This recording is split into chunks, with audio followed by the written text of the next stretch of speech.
Hello everyone. तो जैसे कि मैंने पहले ही बताया कि हमारी फर्स्ट इंटरनेशनल ट्रिप शुरू होने जा रही है, तो उसके लिए अभी से मतलब अभी 2 दिन है, लेकिन पैकिंग है और कुछ खाने पीने का सामान भी ले जाना है, तो वो अभी रखना है। तो आज से ही हम थोड़ा थोड़ा करके रखते जाते हैं, लेकिन 2 दिन अभी बीच में 2 दिन और हैं, तो जो भी याद नहीं रहेगा तो मतलब मैं क्या करती हूँ, हमेशा 2 3 4 दिन पहले से ना सामान रखते जाती हूँ। जो भी याद आता है रखते जाती हूँ, तो फिर कुछ भूलती नहीं हूँ। बाद में लगता है मतलब ऐसे सोचो ना कि हम बाद में रख लेंगे, चलो ये सामान भी रखना है लेकिन बाद में रख लेंगे, फिर वो बहुत सारा सामान ना रह भी जाता है। तो इसलिए मेरी आज से पैकिंग शुरू हो गई है, और कुछ हम खाने पीने का भी जो रेडी टू ईट होते हैं वो लेके आए हैं। और कुछ मैं सोच रही हूँ कि ड्राई फ्रूट्स ले जाना है, और प्रोटीन जो बार होती है वो ले जाना है, तो वो मैं घर पे ही बनाऊंगी प्रोटीन बार। तो आज मैं आपको दिखाऊंगी कि मैं क्या क्या सामान रख रही हूँ और हमें क्या क्या ज़रूरत है, मतलब सामान ले जाने के लिए क्या क्या चाहिए होगा, तो मैं आज सारा कुछ बताऊंगी। तो अभी तो मुझे बस किचन में काम है, किचन में अभी काम करती हूँ, उसके बाद थोड़ा सा पैकिंग करती हूँ। कुछ कपड़े भी जो रखे हुए हैं वो प्रेस करना है, तो मैं कपड़े भी दिखाऊंगी। मैंने क्या क्या शॉपिंग की है वो भी मैं आपको दिखाऊंगी। तो सबसे पहले तो मैं ड्राई फ्रूट्स मिक्स कर लेती हूँ। मेरे पास सारे सीड्स हैं, सारे ड्राई फ्रूट्स हैं, काजू, किशमिश, बादाम, अखरोट और पिस्ता, जो ग्रीन वाला पिस्ता आता है ना वो पिस्ता, और सनफ्लावर सीड, मेलन सीड, मतलब 4 5 सीड्स भी मेरे पास है। तो सबको मैं मिक्स कर लूँगी, और फ्लैक्स सीड भी है मेरे पास। ये खरबूजे के सीड्स है, सबको बराबर बराबर मात्रा में मिक्स करूँगी। और दूसरा ये पम्पकिन सीड्स है, इसको भी मैं डाल देती हूँ।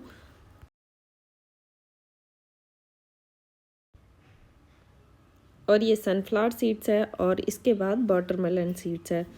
तो ये सारे सीड्स को अच्छे से मिक्स कर लेंगे, और इसके बाद हम इसमें ड्राई फ्रूट्स डालेंगे। तो ड्राई फ्रूट्स में जैसे कि मैंने पहले ही बताया, काजू, बादाम, अखरोट और किशमिश, तो ये सारी चीज़ें मिक्स कर लेंगे। तो ये मैंने पिस्ता भी मिक्स कर लिए हैं। तो मिक्स करने के बाद आप इनके लड्डू भी बना सकते हैं, या जो प्रोटीन बार भी बना सकते हैं, या फिर आप ऐसे भी खा सकते हैं। तो मैं क्या करती हूँ, सुबह सुबह मॉर्निंग में थोड़ा सा लेके, मतलब आधी कटोरी लेके, छोटी सी कटोरी है वो भी, आधा कटोरी लेके मैं इन सीड्स को खाती हूँ। तो सारा कुछ मेरे जैसे अंदर चला जाता है। ड्राई फ्रूट्स भी हो गए और सीड्स भी हो गए, तो सारा कुछ हो गया। अब फ्लैक्स सीड्स भी रह गए थे, तो ये भी इसमें मिक्स कर लेती हूँ। तो ये सारी चीज़ें खाने से ना काफ़ी देर तक पेट भरा रहता है, क्योंकि ये हैवी होती हैं। तो ध्यान रहे कि मॉर्निंग में ही खाना है, इवनिंग में बिल्कुल नहीं खाना, क्योंकि ये थोड़ा सा हैवी होता है, इसलिए हमें मॉर्निंग में ही खाना है।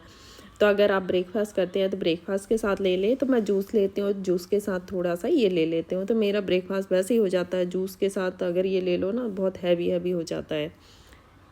अब इसको हम एयर टाइट डब्बे में भर कर रख देंगे। तो सर्दियों में तो मेरे बाहर ही रखे रहते थे, गर्मियों में लेकिन मैं इसको फ्रिज में रख दूँगी, क्योंकि ये सारे सीड्स अखरोट हैं तो उनसे थोड़ी सी स्मेल आने लगती है। अगर बाहर गर्मियों में रखे रहते हैं ना तो स्मेल आने लगती है। तो सारा भर के रख दूँगी, और कुछ मैं आधा भरूँगी, आधा मैं बचा के रखूँगी, क्योंकि आधे से मुझे प्रोटीन बार भी बनाना है और एक लड्डू भी बनाना है। तो अभी हम अभी बाहर जा रहे हैं ना घूमने के लिए, तो मैंने सोचा ये बना के ले जाते हैं। कभी ज़्यादा भूख लगी, कुछ खाने के लिए नहीं है, तो हम फिर ये खा सकते हैं। कहीं घूमने गए हैं, वहाँ ऑप्शन नहीं है खाने के, तो हमारे पास प्रोटीन बार रहेगी ना हमारे घर की। अब मैंने और सीड्स बचा लिए हैं, और उसके बाद हम इसको रोस्ट करेंगे। तो हमें स्लो मीडियम फ्लेम पर रोस्ट करना है, जिससे कि ये थोड़े से क्रंची हो जाएं। तो हमें ज़्यादा देर तक रोस्ट नहीं करना, बस थोड़ा देर ही रोस्ट करना है। बस इनको थोड़ा सा क्रंची करना है, और इसको लगातार हिलाते रहें, नहीं तो ये नीचे से काले पड़ जाएंगे। अब हमारे सीड्स बिल्कुल अच्छे से रोस्ट हो गए हैं। अब फ्लेम को बंद कर देंगे और इनको निकाल लेंगे। इसके बाद हमने ओट्स लिया है, ओट्स को भी हम रोस्ट करेंगे, क्योंकि जो प्रोटीन बार होती है ना, तो उसमें थोड़ा सा ओट्स लगता है, तो मैं ओट्स भी डालूँगी। ये भी प्रोटीन से भरपूर होता है, तो इसको भी हम रोस्ट कर लेंगे स्लो मीडियम फ्लेम पर। वह हल्का सा रोस्ट करेंगे, थोड़ा सा बस कलर चेंज हो जाए उस तक हमें रोस्ट करना है, और इसको लगातार चलाते भी रहें। तो हमारे ओट्स भी रोस्ट हो गए हैं। अब हमने इसमें ड्राई फ्रूट्स डाल दिया है। ड्राई फ्रूट्स जो मतलब जो काजू हैं, बादाम, और जो बड़े बड़े ड्राई फ्रूट्स थे ना, उनको हमने पीस लिया है। मतलब मिक्सी में बस सारा मैंने डाल दिया था, और थोड़ी देर बस चलाया है। बस एक बार चला के बंद कर दिया है, दूसरी बार चला के फिर बंद कर दिया है।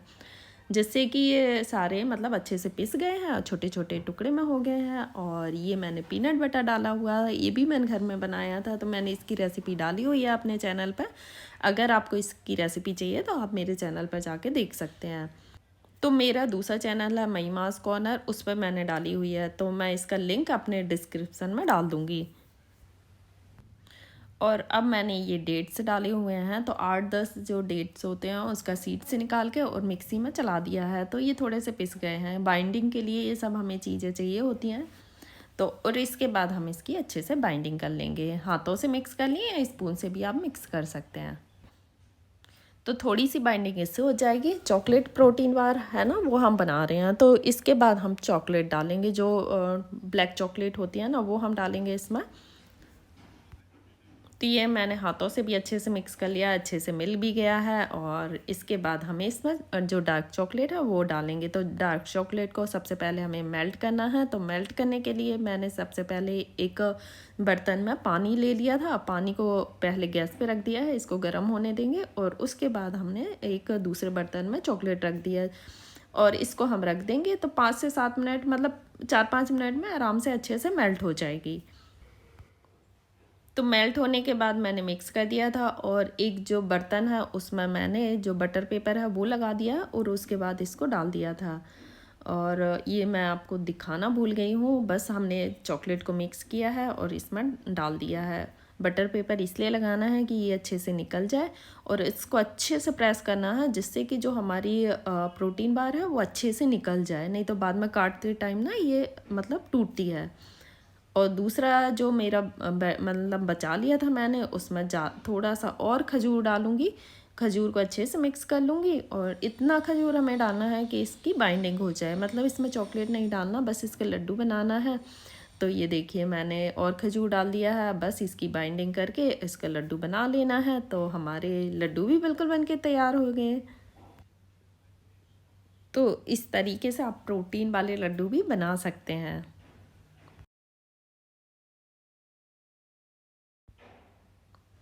अब ये प्रोटीन बार मैंने थोड़ी देर फ्रिज में रख दिया था, 10 मिनट तक। और उसके बाद ऊपर से ये थोड़ा सा सेट हो गया है, ज़्यादा सेट तो नहीं हुआ लेकिन अब ये थोड़ा सा सेट हो गया है। और इसके बाद फिर से और चॉकलेट डाल देंगे ऊपर से, जिससे कि ये बिल्कुल चॉकलेटी बने और बच्चे भी इसको आराम से खा सकें। और इसको अच्छे से सारे में फैला देंगे। फैलाने के बाद इसको टैप कर देंगे, जिससे कि ये बिल्कुल स्मूथ सरफेस इसका बन जाए, एकदम प्लेन हो जाए। तो बस हम इसको 4-5 घंटे के लिए फ्रिज में रख देंगे, जिससे कि ये अच्छे से सेट हो जाए। सेट होने के बाद हम इसको कट करेंगे। तो ये मैंने लड्डू भी थोड़े से बना लिया है, इसको भी पैक करके रख लूँगी। और इसको भी आप कभी भी खा सकते हैं। ये बिल्कुल मतलब इसमें नो शुगर, कुछ भी मीठा नहीं है, बस हमने इसमें खजूर डाले हुए हैं, उससे इसमें मीठापन आएगा। तो ये देखिए मेरी चॉकलेट प्रोटीन बार बिल्कुल बन के तैयार हो गई है। ये बच्चों को बहुत पसंद आती है। बिना चॉकलेट के बनाओ ना तो वो खाते भी नहीं है, तो इसलिए मैं हमेशा चॉकलेट प्रोटीन बार ही बनाती हूँ। इसको अब हम फ्रिज में रख देंगे और उसके बाद मतलब आधा 1 घंटे के बाद इसको कट कर लेंगे। फिर बस आप इसको कट करके फ्रिज में रख दें और उसके बाद आराम से 1 महीने तक खा सकते हैं। तो दूसरा फिर मैंने थोड़े से ये लड्डू भी बना लिए हैं। ये भी प्रोटीन लड्डू है, इसमें चॉकलेट नहीं डाला, इसमें डाला है हमने डेट्स होते हैं ना, उसको सीड से निकाल के उसको पीस लिया था और उसको मिक्स कर लिया है। मिक्स करने के बाद फिर लड्डू बना लिए हैं। तो इसको भी हम थोड़ी देर फ्रिज में रख देते हैं हल्का से। ये इसको फ्रिज में ना रखो तो बाहर ही रख सकते हैं। तो वैसे तो मैं थोड़ा सा फ्रिज में रख देती हूँ, पर ना रखो तो इसको बाहर भी हम रख सकते हैं। तो ये भी प्रोटीन लड्डू हैं। 4 से 5 घंटे बाद हमने इसको बिल्कुल सेट हो गया है और इसको निकाल दिया है। अब हम इसको कट करेंगे। तो कट करने के लिए सबसे पहले हम इसको निकाल लेंगे बटर पेपर के साथ, क्योंकि हमने ये पेपर लगाया हुआ है ना, तो इससे आराम से निकल जाएगा, कहीं भी चिपकेगा नहीं और आराम से निकल जाएगा। पेपर भी इसमें आराम से निकल जाएगा। तो देखिए पेपर भी आराम से निकल गया। बस हमें इसको कट करना है। तो इसी तरीके से आप प्रोटीन बार बना सकते हैं। अगर चॉकलेट वाली प्रोटीन बार बनाएंगे ना तो बच्चों को बहुत पसंद आएगी। ऐसे तो सीड्स और ड्राई फ्रूट्स नहीं खाते, लेकिन इस तरीके से आप बना के देंगे तो वो ज़रूर खाएंगे, ये उनको बहुत पसंद आएगी। तो अब मैं आपको दिखाती हूँ कुछ खाने पीने का सामान लेके आए हैं जो हम लेके जाएंगे। अगर हम वहाँ यूज़ हुआ तो हुआ, नहीं तो हम वापस ले आएंगे। तो थोड़ा तो कुछ यूज़ होगा, थोड़ा सा स्नैक्स और थोड़ी सी सब्जियाँ जैसे जो रेडी टू ईट आते हैं ना, वो लेके आए हैं। तो अभी मैं आपको दिखाती हूँ। देखिए ये है ओम स्वीट्स से, नहीं ये हल्दीराम से। ओम स्वीट्स का भी देखा था लेकिन हमें वो ज़्यादा पसंद नहीं आया, तो इसलिए हम हल्दीराम का लेके आए हैं। ये है हल्दीराम का मिल्क मठरी क्रिस्पी सॉस। ये देखिए ये थोड़ी सी मतलब स्वीट है, ये मीठा है। और दूसरा लेके आए हैं ये भाकर बड़ी महाराष्ट्रीय।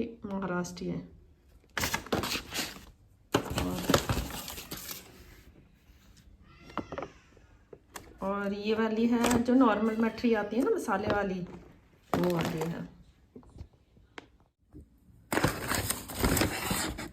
ये कड़ी पकौड़ा है और ये 2 लोगों के लिए होता है और इसकी डेट है 12 मतलब दिसंबर 24 तक। और ये कितने का है? 85 का। तो 2 कड़ी पकौड़े हैं, ये देखिए ये 2 कड़ी पकौड़े हैं और 2 पुलाव हैं। डेट तो सबकी सेम है, किसी की जनवरी 2025 तक है, किसी की 24/12 मतलब दिसंबर 2024 तक है। तो ये 80 रुपीज़ का है। और इसके बाद ये है राजमा रसीला सर्व टू। तो ये 2 लोगों के लिए, इससे हम सारे पैकेट ना 2-2 लेके आए हैं क्योंकि हम 4 लोग हैं। और ये 85 का है। और इसके बाद एक और कुछ और ले गए थे, राजमा। और ये है दाल मखनी। अच्छा दाल मखनी।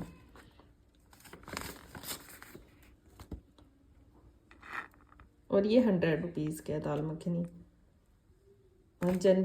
ये फरवरी 2024 तक है। और ये है 100 रुपीज़ की। तो ये कुछ सामान लेके आए हैं और इसका बिल भी मैं आपको दिखाती हूँ कितने का पड़ा ये सारा सामान। मतलब रेट तो जो है वही सेम ही रेट है, मतलब 1119 का पड़ा, मतलब 1120 का पड़ा है ये 1120 का। तो ये सारा सामान हम लेके जाएंगे। कुछ और भी लेके आना जैसे पराठे हैं, तो ये इसलिए लेके जा रहे हैं कि कभी मन ना किया बाहर जाने का होटल से और हमें होटल का मतलब खाना नहीं खाना है, तो वैसे ही 1 बैग तो हमारा इसका हो जाएगा खाने का और 2 बैग कपड़े के हो जाएंगे। तो बैग तो वैसे ही बहुत सारे हैं, मतलब 2-2 लोगों के कपड़े एक बैग में आएंगे, तो बैग तो हमारे बहुत सारे हो जाएंगे। तो देखते हैं कितने बैग बनते हैं। फुटवेयर्स भी ले जानी है, एक और एक्स्ट्रा ले जाएंगे, स्लीपर्स भी ले जानी है, तो मतलब हो जाएगा काफ़ी सामान। तो ये हमारा सामान है, अभी इसमें रखा नहीं है, कुछ कपड़े ऐसे भर दिए हैं तो उनको अभी मैं प्रेस करूँगी। और ये 2 बैग ले जाना है, जैसे कि मैंने पहले बताया। तो 2 लोगों के ये मतलब 2 लोगों का 1 बैग रहेगा, तो 4 लोगों के 2 बैग। ये वाला तो ऊपर वाला तो ऐसे ही रखा हुआ है, इसमें कुछ और सामान रखा हुआ है। तो इनके कपड़े अभी मैंने डाल दिए थे क्या क्या ले जाना है, तो इनको अभी मुझे प्रेस करना है और ठीक से इनको रखना है।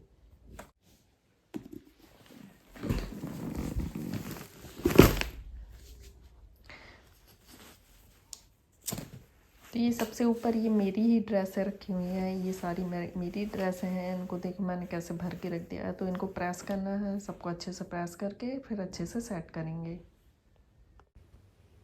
तो अभी बहुत सारे कपड़े प्रेस करना है, तो ये मेरे कपड़े हो रहे हैं, फिर इसके बाद बेटे के कपड़े होंगे, तो बेटी के कपड़े होंगे। लेकिन सबके छोटे छोटे कपड़े हैं, बेटे के थोड़े से पैंट शर्ट बड़े हुए हैं, मतलब थोड़े से मोटे होते हैं ना, टाइम लगता है।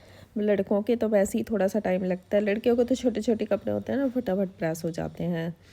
तो अभी 1 घंटा मुझे प्रेस करने में लगेगा। तो प्रेस करते करते मैंने देखा कि इसमें तो ये थोड़ा सा दाग लगा हुआ है, इंक का दाग है। तो इसको हटाने के लिए मेरे पास एक मतलब सॉल्यूशन है, मतलब एक मैं मार्केट से लेके आई थी। तो इंक के दाग आराम से हट जाती है, कोई भी दाग लगे हों वो आराम से हट जाते हैं। बस इसको ऐसे लगाओ और थोड़ी देर छोड़ दो, जब तक ये सूखेगा तब तक ये आराम से हट जाएंगे। तो लेकिन ध्यान रहे कि पहले साइड में आपको लगा के देखना है और उसके बाद फिर आपको अंदर लगाना है। इससे कभी कभी कलर भी हट जाता है। और वाइट कपड़ों में तो ये बहुत अच्छे से काम करता है, जैसे बच्चों की वाइट यूनिफॉर्म होती है या वाइट शर्ट होती है, तो अगर कोई भी दाग लग गया हो तो आप इससे हटा सकते हैं। तो अब मैंने सारे कपड़े प्रेस भी कर लिए हैं, आप देख ही सकते हैं कितने अच्छे से प्रेस कर लिया है। सबके टैग निकाल लिया। बहुत सारे कपड़े हम नए लेके आए थे, तो ये देखिए कितने सारे टैग हैं। तो अब मेरा बेटा बोल रहा था इसका सबका काउंट करके देखो कि कितने का खर्चा किया है हमने। तो इतना टाइम तो नहीं है काउंट करने का, लेकिन हाँ बहुत सारे खर्चे हो गए हमारे जाने से पहले। अब हम इस बैग में रखेंगे तो आधे कपड़े इस बैग में रखेंगे, आधे कपड़े उस बैग में रखेंगे, तो कपड़ों के साथ मतलब दूसरा एक्स्ट्रा सामान भी आ जाएगा ना हमारा। काफ़ी टाइम से प्रेस कर रही थी। काफ़ी टाइम से प्रेस करी थी और अभी फ्री हुई हूँ। कमर इतनी दर्द करने लगी है प्रेस करते करते। और अब थोड़ा सा मैं 1 घंटे रेस्ट करूँगी, उसके बाद मेरा जिम का टाइम हो जाएगा। उसके बाद शाम को थोड़ा सा और पैकिंग करना है, बाथरूम की ऐसे मतलब बाथरूम की जो सामान है वो रखना है, और जो मेकअप वेकअप का सामान है वो भी रखना है। तो शाम तक मतलब शाम को कुछ और पैकिंग करूँगी, फिर 2 दिन और बचेंगे, तो 2 दिन के बाद फिर मैं मतलब थोड़ा थोड़ा करके सारा रख लूँगी।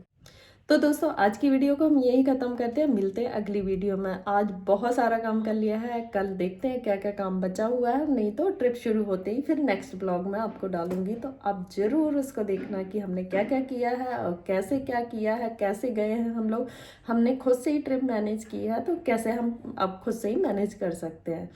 तो आज की वीडियो को यहीं ख़त्म करते हैं। Bye bye.